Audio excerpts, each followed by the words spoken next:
After the residents of 10 New Orleans senior living apartments were abandoned during the storm, only to be evacuated by the city amid life-threatening conditions days later. Some of those elderly residents were desperate on Wednesday to retrieve some of their belongings. Just earlier today, investigative reporter Mike Perlstein was at one complex today where frustrations were rising as those elderly residents confronted another problem. What'd you find out, Mike?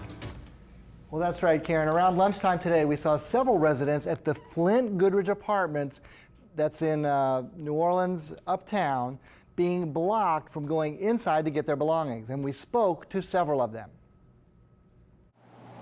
About 100 senior citizens were rescued from the Flint Goodrich Apartments in the dark and sweltering days after the storm, abandoned by the building's managers.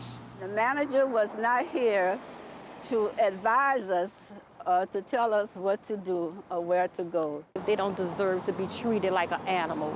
That was like an animal. No one here, no one called. 81-year-old Annie Willis said many of her neighbors were suffering when city health officials evacuated the building.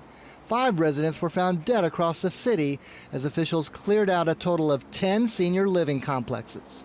Oh, it was terrible. It was really warm and dark because we didn't have no generator at all, which the manager had been telling us that we have a generator.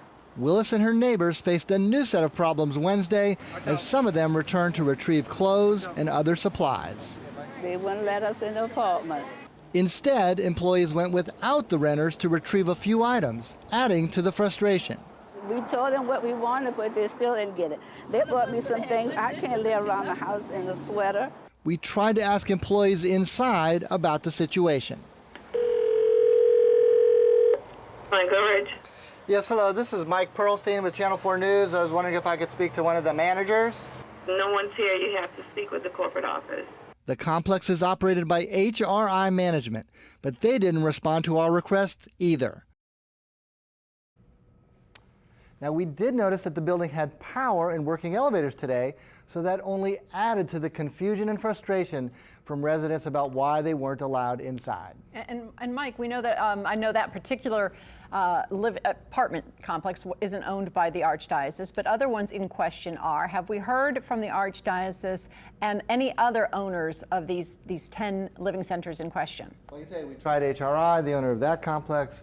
The Archdiocese likewise owned several that were evacuated, and there really has been no response. I know that it's a fluid situation. We did find out on the ground, residents were hearing that the apartment managers were trying to get the whole complex reopened by the middle of next week. Now, I can tell you that for some who need medications and maybe some clothing inside their apartments, that wait of a week really sounded too long, and they are looking to get a better answer. All right, well, great work. I know you'll continue to follow the story. Indeed. Thanks, Mike.